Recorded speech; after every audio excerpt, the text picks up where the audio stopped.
កបន្តសកម្មភាពរួមរបស់យើងប្រកាសណាប្របានសម្ដេចព្រះនរោត្តមសីហមុនីព្រះអង្គបានយាងទៅនិងគ្រប់គ្រងគម្រោងនេះតាំងពីដំបូងកាលពីឆ្នាំ2004ដែលមានគោលដៅឆ្លើយតបទៅនឹងតម្រូវការសុខភាពសាធារណៈដ៏ចាំបាច់គោលបំណងនៃគម្រោងនេះគឺដើម្បីជួយសង្គ្រោះអ្នកជំងឺគ្រប់រូបដែលមានបញ្ហាប្រព័ន្ធប្រសាទទាំងអ្នកក្រីក្រនិងអ្នកមានកម្រិតជីវភាពទូធាប្រកាសណាទ្រង់បានប្រទានការជួបជំនុំដោយក្តីមេត្តាធម៌ជាមួយមិត្តរួមការងាររបស់ខ្ញុំព្រមទាំងរូបខ្ញុំផ្ទាល់ដើម្បីឲ្យយើងបានធ្វើកិច្ចការងារការពិភាក្សានិងការពន្យល់អំពីគម្រោងនេះព្រះអង្គបានប្រទានព្រះរាជអនុសាសន៍ដ៏ឧត្តមដល់យើងខ្ញុំប្រកាសណាជាម្ចាស់ជីវិតត្បូងព្រះអង្គបានប្រោសព្រះរាជទានកិត្តិយសយាងធ្វើទស្សនកិច្ចការដ្ឋានសាងសង់នាថ្ងៃទី9ខែតុលាឆ្នាំ2012គឺ4ខែក្រោយកម្មវិធីបញ្ចុះបឋមសិលាដែលស្ថិតនៅក្រោមអធិបតីភាពរបស់ឯកឧត្តមវេជ្ជបណ្ឌិតមុំប៊ុនហេងរដ្ឋមន្ត្រីក្រសួងសុខាភិបាលនិងមានវត្តមានឯកឧត្តមឯករដ្ឋទូតបារាំងលោកគ្រីស្ទៀនហ្គូណង់លោកសាស្ត្រាចារ្យបានថ្លែងអំណរគុណយ៉ាងជ្រាលជ្រៅជូនសម្ដេចតេជោនាយករដ្ឋមន្ត្រីដែលបានផ្ដល់នូវការគាំទ្រដ៏ខ្ពង់ខ្ពស់និងអគុណថ្នាក់ដឹកនាំក្នុងរាជរដ្ឋាភិបាលក្រសួងសុខាភិបាលមន្ទីរពេទ្យកាឡាម៉ែនព្រមទាំងដៃគូសហប្រតិបត្តិការនិងសប្បុរសជននានាដែលបានរួមចំណែកធ្វើឲ្យដំណើរការសាងសង់មជ្ឈមណ្ឌលវិទ្យាសាស្ត្រប្រព័ន្ធប្រសាទនេះទទួលបានជោគជ័យអគិធមិនីគឺជាដំណាក់កាលទី1នៃគម្រោងហើយជាគម្រោងដែលត្រូវការថវិកានិងបច្ចេកទេសដ៏ច្រើនបំផុតក្នុងនោះរួមមានបន្ទប់វាកាត់និងឧបករណ៍បច្ចេកទេសទំនើបមានដូចជាបច្ចេកទេសវាកាត់ Navigation Interventional Microscope Operator Cavitation Ultrasonic ជាដើមអគិនេះគឺជាកន្លែងដែលអ្នកជំងឺគ្រប់ប្រភេទអាចទទួលការវាកាត់បានដោយគ្មានខ្វះចន្លោះដំណាក់កាលទី2គឺមានសារៈសំខាន់ផងដែរចំពោះសុខភាពសាធារណៈក៏ដូចជាចំពោះនយោបាយសុខាភិបាលប្រជាជនកម្ពុជានិងរាជរដ្ឋាភិបាលដំណាក់កាលនេះគឺជាការស្ថាបនាបន្ថែមនិងការបំពាក់ឧបករណ៍ក្នុងអគារដើម្បីទទួលអ្នកជំងឺប្រព័ន្ធប្រសាទទាំងក្មេងទាំងចាស់ដែលត្រូវព្យាបាលដោយការវាកាត់ឲ្យបានច្រើននិងល្អប្រសើរជាងមុន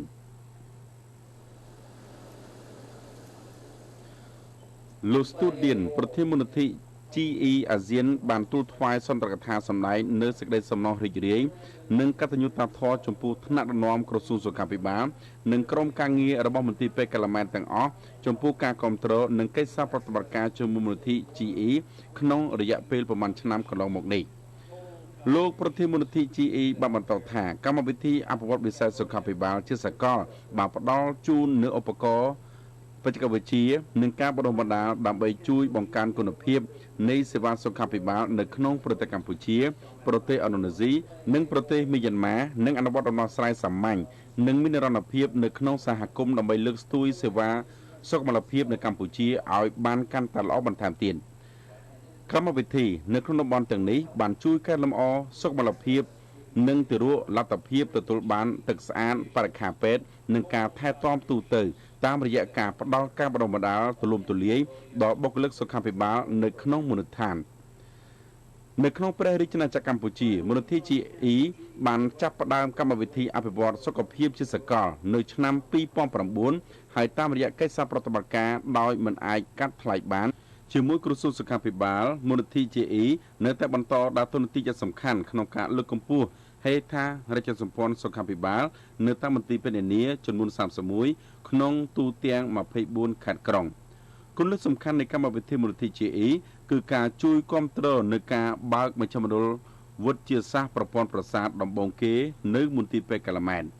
គម្រោងជាក់លាក់រួមមានការកែលម្អហេដ្ឋារចនាសម្ព័ន្ធសុខាភិបាលតាមរយៈការដាក់ឲ្យដំណើរការនៅប្រខាវិទ្យាសាស្ត្រនិងការបណ្ដុះបណ្ដាលអំពីការពិនិត្យព្យាបាលការបង្កើតមជ្ឈមណ្ឌលបណ្ដុះបណ្ដាលអ្នកបច្ចេកទេសបរិក្ខារជីវវិទ្យាសាស្ត្រការបង្កើនលទ្ធភាពទទួលបានទឹកស្អាតសម្រាប់សេវាសុខាភិបាលកាលពីប៉ុន្មានសប្តាហ៍មុនយើងបានប្រកាសនៅមន្ទីរពេទ្យកាឡាម៉ែនអំពីការពង្រីកកម្មវិធីរបស់មូលនិធិ GE នៅក្នុងប្រទេសកម្ពុជាកើនឡើងរហូតដល់$13.5 លានក្នុងរយៈពេល7ឆ្នាំចាប់តាំងពីមូលនិធិនេះបានចាប់ផ្ដើមលើកដំបូងនៅឆ្នាំ2009លោកប្រធានមូលនិធិ បានចូលរួមអបអរចំពោះរដ្ឋាភិបាលកម្ពុជានិងមន្ទីរពេទ្យកាឡម៉ែតសម្រាប់ព្រឹត្តិការណ៍ជាប្រវត្តិសាស្ត្រក្នុងការសម្ពោធដាក់ឲ្យប្រើប្រាស់ជាផ្លូវការនៅមជ្ឈមណ្ឌលប្រព័ន្ធប្រសាទដំបងគេបង្អស់នៅក្នុងព្រះរាជាណាចក្រកម្ពុជាលោកប្រធានបានបញ្ជាក់ថាមន្ទីរ JA បានបដិញ្ញាមានវត្តមាននៅក្នុងព្រះរាជាណាចក្រកម្ពុជាក្នុងរយៈពេលវែងជាបន្តទៅទៀតនៅក្នុងឱកាសដ៏មហិមាត្រឹកនេះប្រក្រណាចោម្ចាស់ជីវិតត្បូងជាទីសក្ការៈដ៏ខ្ពង់ខ្ពស់បំផុតមានព្រះចអង្គការសម្និស្នាលដែលមានព្រះសូរសៀងដើមក្នុងខ្លឹមសារដូចតទៅ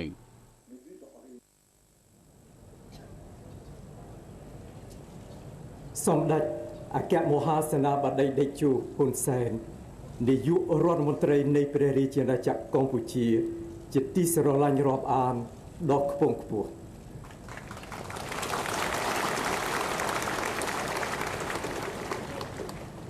អាយុត្តម មុំប៊ុនហេងរដ្ឋមន្ត្រីក្រសួងសុខាភិបាលជាទីមេត្រី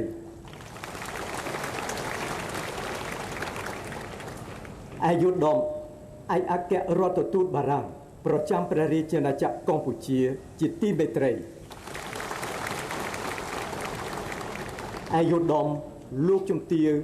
ឯកអគ្គរាជទូតឯកអគ្គរដ្ឋទូតនិងប្រិយមិត្តបរទេសទាំងអស់ជាទីមេត្រីសម្ដេចអាយុត្តម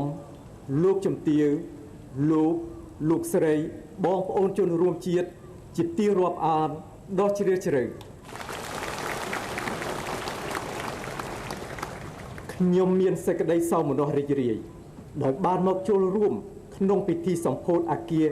មជ្ឈមណ្ឌលវិទ្យាសាស្ត្រប្រព័ន្ធប្រសាទនៅមន្ទីរពេទ្យកាល់ម៉ែតនេះដែលជាសមិទ្ធផលថ្មីមួយទៀតត្រូវបានកសាងឡើងដោយការសហការរវាងក្រសួងសុខាភិបាលនិងអង្គការ La Chaîne de l'Espoir បារាំងខ្ញុំសូមថ្លែងអំណរគុណដ៏ជ្រាលជ្រៅចំពោះសម្ដេចអាយុត្តមលោកជំទាវលោកស្រីបងប្អូនជនរួមជាតិនិងប្រិយមិត្តបរទេសទាំងអស់ដែលបានអញ្ជើញមកចូលរួមនៅក្នុងឱកាសដ៏អ្នកខត្តរឹកនេះ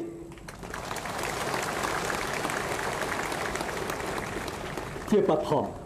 ខ្ញុំសូមនាំមកនៅព្រះរាជបណ្ដាំផ្ញើសួរសុខទុក្ខសេចក្តីនឹករលឹកដ៏ជ្រាលជ្រៅបំផុតនិងព្រះពរជ័យសិរីបវរអំពីសម្ដេចព្រះមហាក្សត្រីនរោត្តមមុនិនាថសីហនុព្រះវរៈរាជមាតាជាតិខ្មែរជាទីគោរពសក្ការៈដ៏ខ្ពង់ខ្ពស់បំផុតមកជូនសម្ដេចអាយុត្តមលោកជំទាវលោកស្រីបងប្អូនជនរួមជាតិនិងប្រិយមិត្តបរទេសទាំងអស់ដែលមានវត្តមានក្នុងពិធីដ៏ថ្លៃថ្លានេះ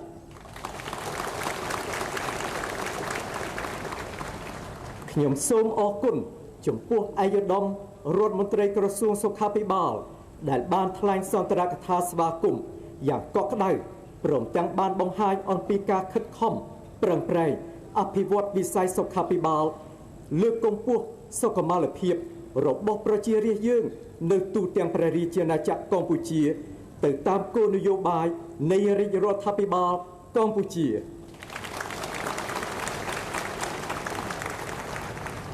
ខ្ញុំសូមអរគុណលោក Stuart Dean នាយកប្រតិបត្តិមូលនិធិក្រុមហ៊ុន General Electric Foundation ប្រចាំតំបន់អាស៊ានដែលបានបញ្ជាក់ក្នុងរបាយការណ៍មានខ្លឹមសារច្បាស់លាស់អំពីប្រវត្តិនៃការកសាងអគារមជ្ឈមណ្ឌលវិទ្យាសាស្ត្រប្រព័ន្ធប្រសាទនៅមន្ទីរពេទ្យកាល់ម៉ែតនេះដែលមានលទ្ធភាពអាចទទួលព្យាបាលអ្នកជំងឺផ្នែកប្រព័ន្ធប្រសាទបានកាន់តែច្រើនជាងមុន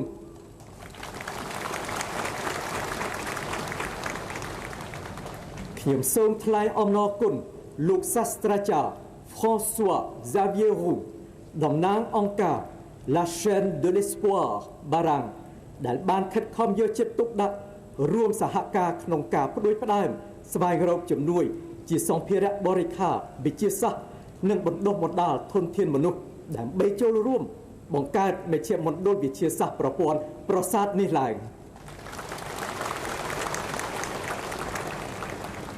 សក្ខីភាពនេះ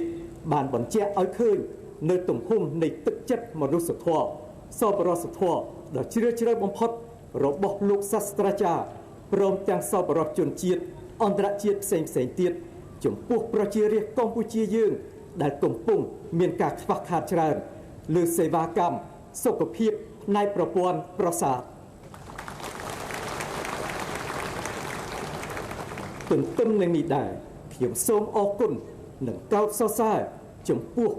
លោកស្រីសាស្ត្រាចារ្យវិជ្ជាបណ្ឌិតលោកគ្រូពេទ្យអ្នកគ្រូពេទ្យនិងមន្ត្រីរាជការ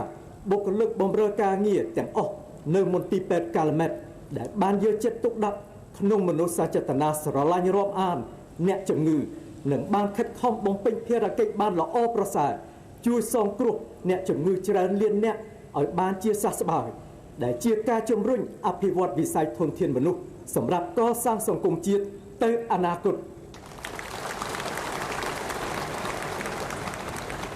ដោយមានការឧបត្ថម្ភគាំទ្រពីសម្ដេចអគ្គមហាសេនាបតីតេជោហ៊ុនសែន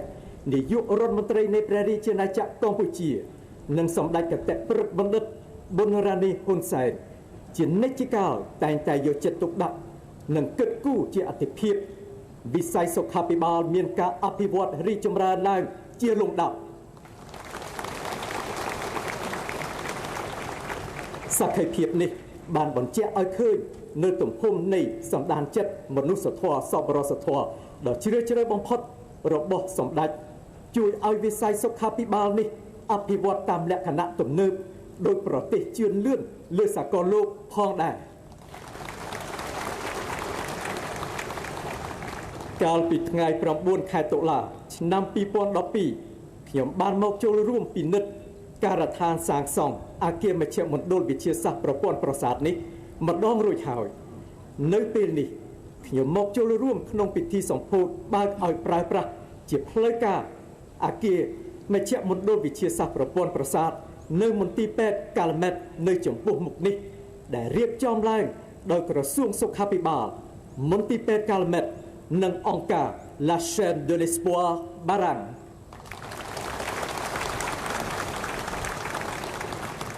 សម្ដេចអាយុធមលោកជំទាវលោកស្រីប្រិយមិត្តបរទេសនិងជនរួមជាតិជាទីមេត្រីការថែរក្សាគាំពារសុខុមាលភាពសង្គមជាភារកិច្ចសំខាន់ដែលយើងទាំងអស់គ្នាត្រូវយកចិត្តទុកដាក់អភិវឌ្ឍឲ្យកាន់តែប្រសើរ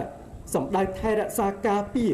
និងព្យាបាលសុខភាពប្រជារាស្ត្រនៅទូទាំងប្រទេសតាមរយៈការខិតខំប្រឹងប្រែងរបស់សហគមន៍ជាតិនិងអន្តរជាតិគ្រប់មជ្ឈដ្ឋានវិស័យសុខាភិបាលត្រូវបានស្ដារនិងអភិវឌ្ឍប្រសើរឡើងជាលំដាប់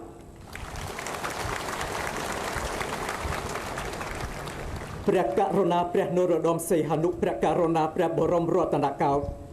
និងសម្ដេចព្រះមហាក្សត្រី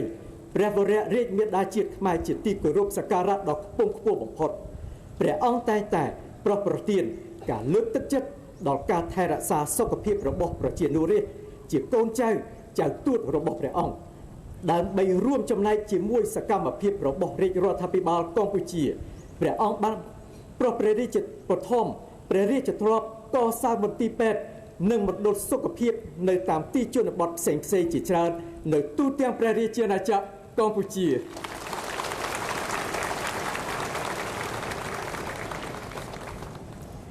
ខ្ញុំសូមកោតសរសើររាជរដ្ឋាភិបាលកម្ពុជាដែលបានខិតខំដើម្បីកសាងមន្ទីរពេទ្យមណ្ឌលសុខភាពជាច្រើននៅតាមខេត្តរាជធានីដែលអាចឲ្យបងប្អូនជនរួមជាតិបានចូលពិនិត្យនិងព្យាបាលជំងឺជាសាធារណៈដោយឥតគិតថ្លៃទន្ទឹមនឹងនេះរាជរដ្ឋាភិបាលកម្ពុជាបានបណ្ដុះបណ្ដាលមន្ត្រីជំនាញវិទ្យាសាស្ត្រគ្រប់កម្រិតនិងបានធ្វើការផ្សព្វផ្សាយជាទូទៅនៅកម្មវិធីអប់រំអំពីសុខភាពអនាម័យនិងការកាត់បន្ថយនិងទប់ស្កាត់ជំងឺឆ្លងផ្សេងជាដើមការខិតខំប្រឹងប្រែងខាងលើនេះបានបង្កើនអត្រាសេវាថែរក្សាសុខភាពសាធារណៈក្នុងសង្គមជាតិបានធ្វើឲ្យបងប្អូនប្រជារាស្ត្រកាន់តែបានយល់ដឹងទូលំទូលាយអំពីសុខភាពនិងអនាម័យក្នុងជីវភាពរស់នៅប្រចាំថ្ងៃ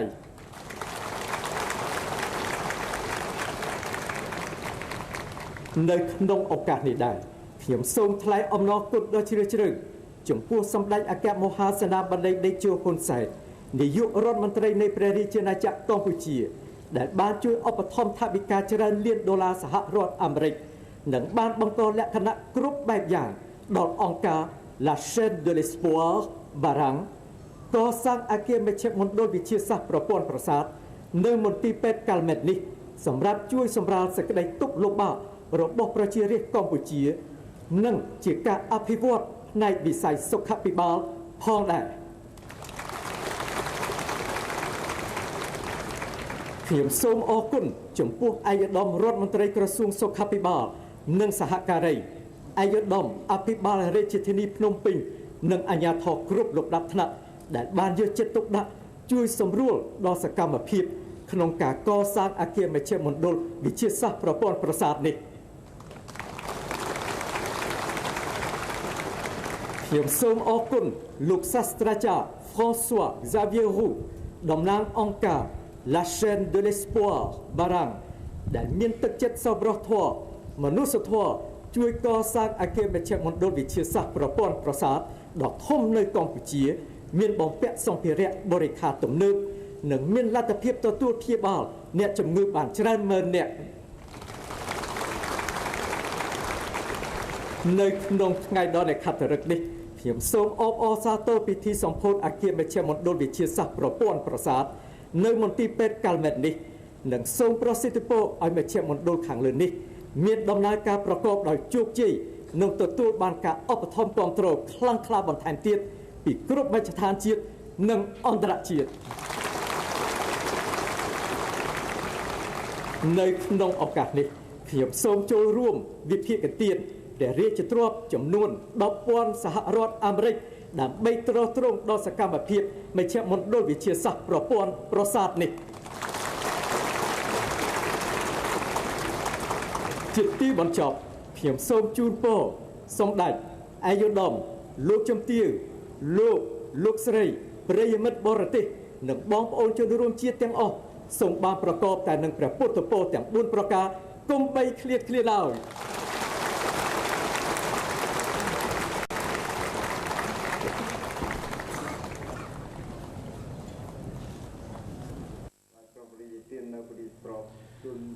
ព្រះករុណាចៅម្ចាស់ជាបុលត្បូងជាទីសក្ការៈដ៏ខ្ពង់ខ្ពស់បំផុតព្រះអង្គសពព្រះចរតីប្រោះប្រជាទាននៅព្រះជាទ្រព្យចំនួន $10,000 អាមេរិកជាប្រជាទានដ៏ឧត្តមឧត្តមសម្រាប់ចូលរួមចំណែកក្នុងការថែបំពន់សុខភាពរបស់ប្រជារាស្ត្រនិងកុមារកម្ពុជាជាកូនចៅរបស់ព្រះអង្គព្រះករុណាចៅម្ចាស់ជាបុលត្បូងព្រះមហាក្សត្រនៃព្រះរាជាណាចក្រកម្ពុជាជាទីសក្ការៈដ៏ខ្ពង់ខ្ពស់បំផុតព្រះអង្គសពព្រះចរតីស្ដេចយាងប្រោះប្រជាទាននៅការបំពាក់គ្រឿងឥស្សរិយយសដ៏មានតម្លៃខ្ពង់ខ្ពស់តាមលំដាប់ថ្នាក់ជូនលោកសាស្ត្រាចារ្យលោកស្រីមន្ត្រីរាជការនៃមន្ទីរពេទ្យកាល់ម៉ែតនាយកក្រុមហ៊ុនប្រធានអង្គការនិងសប្បុរសជននានាដែលមានគុណបំណាច់ស្នាដៃល្អឆ្នើមរួមចំណែកធ្វើឲ្យវិស័យសុខាភិបាលនៅព្រះរាជាណាចក្រកម្ពុជាមានការរីកចម្រើនក្នុងនោះគ្រឿងឥស្សរិយយសព្រះរាជាណាចក្រកម្ពុជាថ្នាក់មហាសិរីវ័ត្រប្រោះប្រជាទាន1លោកសាស្ត្រាចារ្យយូកិនយាន2លោក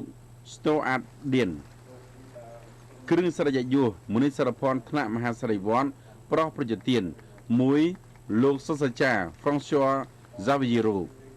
2លោក Vital Tronet 3លោក Cedric Van Wasret 4លោក Beve Doriano គ្រឿងឥស្សរិយយសព្រះរាជាណាចក្រកម្ពុជាថ្នាក់មហាសេនាបានប្រោះប្រជាទាន1លោកលឹមដារ៉ារិត2កញ្ញាស៊ីនហាម៉លត្រីយីគ្រឿងឥស្សរិយយសមនីសរភ័ណ្ឌថ្នាក់មហាសេនា1លោកដូមីនិកហ្គូឡាស់2លោកឧត្តមសេនីយ៍បេណានហ្សុកស៊ី3លោកភីលីបហ្គូឌ្រីយ៉ូនិងគ្រឿងឥស្សរិយយសមនីសរភ័ណ្ឌថ្នាក់ធិបតីប្រោះប្រជាទាន1លោកឌីនីហ្សាំងម៉ារី2លោករ៉ូសេឌុយប័រ3លោកសេរ៉ាកាស្តេញ៉ារ៉ូ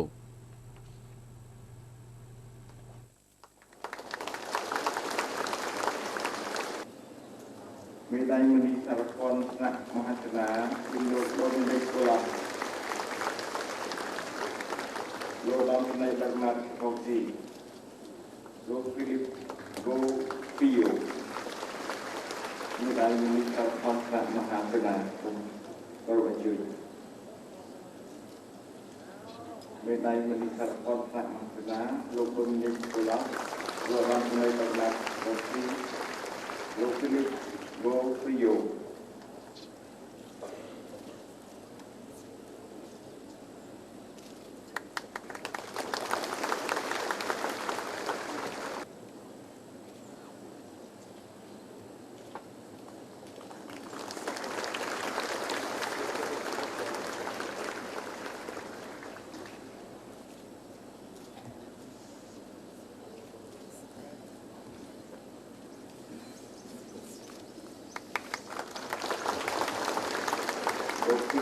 លោកពីយ៉ូសូមជួយមេដាយមនីសារពន្ធថ្នាក់មហន្តរា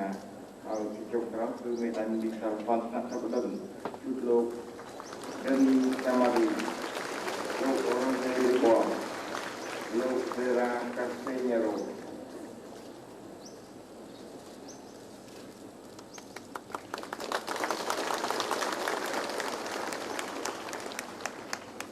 សូមជើញណាលោកដេនីកាម៉ារីមេដាយមនីសារពន្ធថ្នាក់សព្វដិនលោកអូរ៉ាសេរីបនមេដាយមនីសារពន្ធថ្នាក់សព្វដិន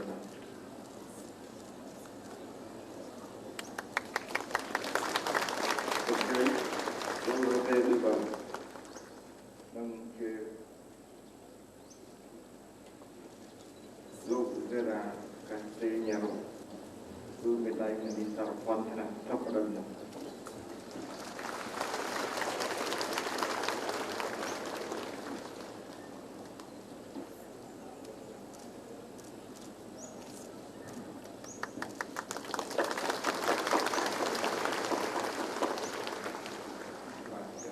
លោកសេរ៉ាកាសេញ៉ារ៉ូមេដាយមនីសារពន្ធថ្នាក់សព្វដិន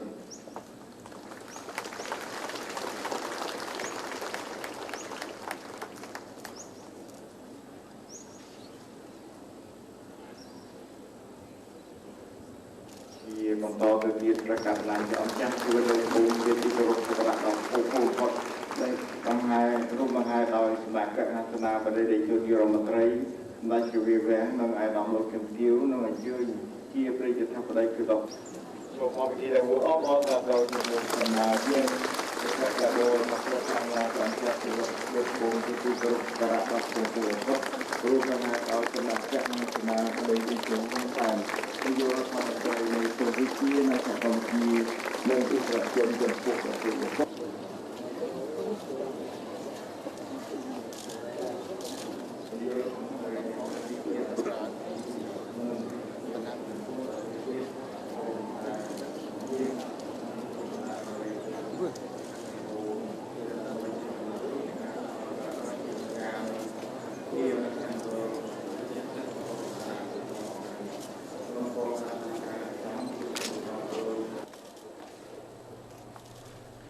ប្រក្រណាចអម្ចាស់ជីវលត្បូងព្រះមហាក្សត្រនៃព្រះរាជាណាចក្រកម្ពុជាជាទីសក្ការៈដ៏ខ្ពង់ខ្ពស់បំផុតព្រះអង្គសពរាជរដ្ឋេស្ដេចយាងកាត់ខ្សែបូជានិមិត្តរូបនៃពិធីសម្ពោធប្រោសប្រជាទានបើកឲ្យដំណើរការប្រើប្រាស់ជាផ្លូវការនៅអគារមជ្ឈមណ្ឌលវិទ្យាសាស្ត្រប្រព័ន្ធប្រាសាទដ៏ធំស្កឹមស្កៃនេះចាប់តាំងពីពេលនេះជាដរាបតទៅ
នៅក្នុងកម្មវិធីបន្តប្រកាសណាជាម្ចាស់ជីវលតបងព្រះមហាក្សត្រនៃព្រះរាជាណាចក្រកម្ពុជាជាទីសក្ការៈដ៏ខ្ពង់ខ្ពស់បំផុត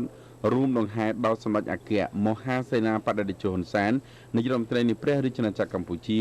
សមាជិកវាំងឧបនាយករដ្ឋមន្ត្រីរដ្ឋមន្ត្រីក្រសួងព្រះបរមរាជវាំងនិងអិសរាជជនជាតិអន្តរជាតិបានយាងអញ្ជើញមកទស្សនាអគារមជ្ឈមណ្ឌលវិទ្យាសាស្ត្រប្រព័ន្ធប្រសាទដ៏វិសេសវិសាលនេះនៅក្នុងអគារនេះជាន់ផ្ទាល់ដីមានចំណតរថយន្តបន្ទប់កសលវិច័យឃ្លាំងសម្ភារៈបន្ទប់ផ្លាស់សម្ភារបំពាក់បុគ្គលិកជាន់ទី2ផ្នែកពិគ្រោះជំងឺ7បន្ទប់បន្ទប់អាកាស4បន្ទប់សណ្ដំភ្ញាក់ពីសណ្ដំ8ក្រែបន្ទប់ប្រជុំជាន់ទី2មានផ្នែកវាកាសប្រព័ន្ធប្រសាទមនុស្សពេញវ័យ12ក្រែផ្នែកប្រពោធនកម្មប្រព័ន្ធប្រសាទ16ក្រែជាន់ទី3មានផ្នែកវាកាសប្រព័ន្ធប្រសាទមនុស្សពេញវ័យ12ក្រែផ្នែកប្រព័ន្ធប្រសាទកុមារ15ក្រែជាន់ទី4មានផ្នែកប្រព័ន្ធប្រសាទមនុស្សពេញវ័យ27ក្រែសាសនសិទ្ធិផ្នែកជួសជុលសម្ភារៈវិទ្យាសាស្ត្រផ្នែកស្រាវជ្រាវបន្ទប់ប្រជុំសម្រាប់ចម្រុះឯកទេសជាន់ទី5មានបន្ទប់បណ្ដាលបន្តបន្ទប់និស្សិតសិក្សាសរុប90ក្រែលើផ្ទៃក្រឡាសំណង់7320ម៉ែត្រការ៉េនៅព្រះរាជាណាចក្រកម្ពុជាបញ្ហាចម្បងដែលត្រូវប្រឈមនឹងដោះស្រាយនោះគឺគ្រោះថ្នាក់ដែលបង្កឲ្យប៉ះទង្គិចធ្ងន់ធ្ងរដល់ខួរក្បាលនិងប្រព័ន្ធប្រសាទរួមនឹងជំងឺដទៃទៀតដូចជាជំងឺដុំពោះក្នុងខួរក្បាលជំងឺដាច់និងស្ទះសរសៃឈាមខួរក្បាលជំងឺចាលទឹកក្នុងខួរក្បាលជំងឺឆ្អឹងខ្នងដែលបណ្ដាលឲ្យមានពិការភាពយ៉ាងច្រើនតម្រូវឲ្យមន្ទីរពេទ្យកាឡាម៉ែតបង្កើតឲ្យមានមជ្ឈមណ្ឌលវិទ្យាសាស្ត្រប្រព័ន្ធប្រសាទមួយដែលមានលក្ខណៈស្តង់ដារអន្តរជាតិដើម្បីបំពេញតម្រូវការសុខភាពសាធារណៈនៅព្រះរាជាណាចក្រកម្ពុជាមជ្ឈមណ្ឌលខាងលើនេះបានទទួលការគាំទ្រថវិកាពីរាជរដ្ឋាភិបាលកម្ពុជានិងមន្ទីរពេទ្យកាឡាម៉ែតក្នុងការសាងសង់និងពីអង្គការ L'Agence de la Sport សមាគមវិទ្យាសាស្ត្របារាំងដែលមានការចូលរួមពី General Electric Foundation និងដៃគូផ្ដល់ជំនួយទាំងឡាយក្នុងការបំពាក់សម្ភារៈបរិក្ខារនិងការបណ្ដុំបណ្ដាលធនធានមនុស្សបន្ថែមព្រមទាំងអមជំនួយផ្នែកបច្ចេកទេសវិទ្យាសាស្ត្រសម្ដៅលើកកម្ពស់គុណភាពនៃការផ្ដល់សេវាព្យាបាលជំងឺនិងបណ្ដុំបណ្ដាលធនធានមនុស្សផ្នែកវិទ្យាសាស្ត្រប្រព័ន្ធប្រសាទនៅព្រះរាជាណាចក្រកម្ពុជាឲ្យបានល្អប្រសើរដោយបណ្ដាប្រទេសជឿនលឿនលើសកលលោក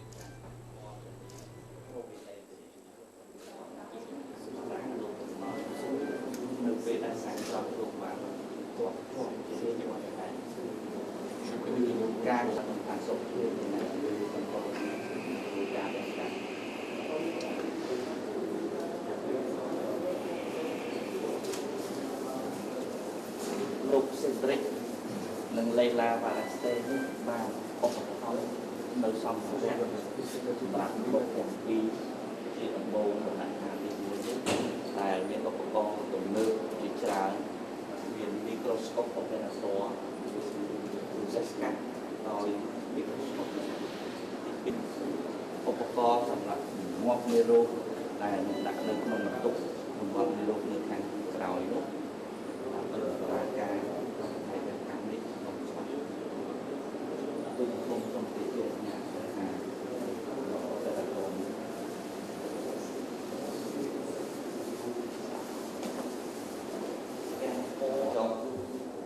នេះខាងឆ្វេងនេះខាងស្ដាំនិងជាពិសេសទៀតនោះអាចចុះកាត់ដល់អង្គអ្នកជំងឺអង្គុយបានមានចេតទេការរកាត់លើផ្នែកកាត់ឬការអង្គុយស្លោដីការអង្គុយកំណត់ជា decibel ក្រោមកម្រិតមួយដែលអនុញ្ញាតបើសិនជាលើកធ្វើឲ្យរំខានដល់ប្រព័ន្ធបច្ចេកទេសនិងអារម្មណ៍កាត់របស់ពេលដែលគឺការកាត់ក្នុងសរសៃសូត្របំផុតនោះហើយប្រព័ន្ធអគ្គិសនីនៅទីនេះប្រសិនបើមានបញ្ហាគឺ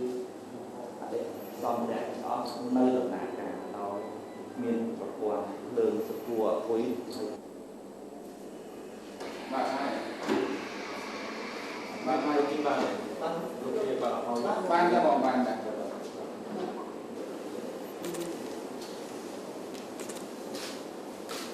ដូចគ្នាដែរមកក្រៅពី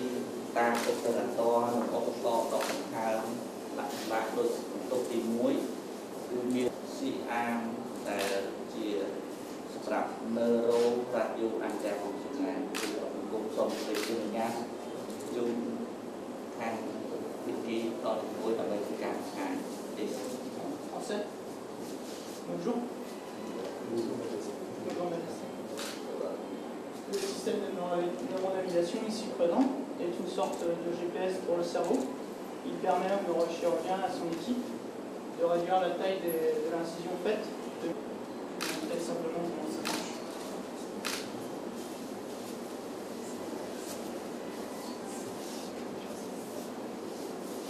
Le chirurgien sait en temps réel où il se trouve sur la structure anatomique du patient, ainsi que dans le cerveau. Donc, par exemple, ici en rouge, l'opération a réussi, ou s'il faut continuer à opérer. Voilà, tout simplement.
Cavitation ultrasonic ដែលដាក់ទៅមើលបាញ់មិញនេះ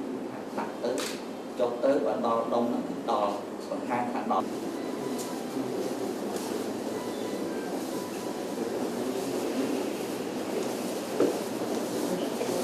វិធីការនេះក៏បន្ទុកដែរ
ជាពិសេសជំងឺ epilepsy ជំងឺ epilepsy ដែលខ្មែរយើងហៅថាកាច់ឈ្មោះជ្រូកជ្រូកហើយកាត់នេះ anesthesia ដែរភាគីបារាំងតែអងដំណើរ